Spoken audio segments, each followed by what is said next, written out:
This video for everyone who has ever commented on my videos saying how much of a pro I am at the Cricut. Where's this hair coming from?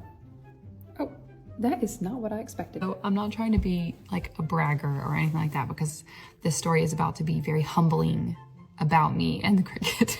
People typically comment on my videos and they say, you know, I haven't even taken my Cricut out of the box. I always encourage them because the reality is I screw things up. I redo things frequently. Still, in about 30 to 40% of my projects, I'm redoing something. My favorite event of this occurring was my son, Henry, wanted me to make him a tumbler, a sublimated Lightning McQueen tumbler, because, you know, he's 3. And I actually bought a convection oven for sublimating. So I was like, this will be a good time for me to try it out. I had my shrink wrap gun. I bought all the tools.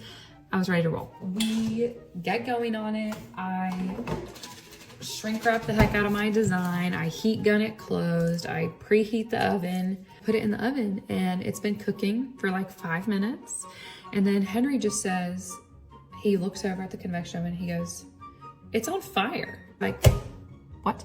And I look over and it is en fuego. It is on fire, in flames. There are flames everywhere. Of course, I panic. I don't have a fire extinguisher. It actually prompted me to buy a fire extinguisher, but that's a story for another time. I put out the fire and I ruined that tumbler. So yeah, that's my humbling crafting story of the week, just to let you know that if you feel like your crafts never work out, you are not alone. You are just like the rest of us.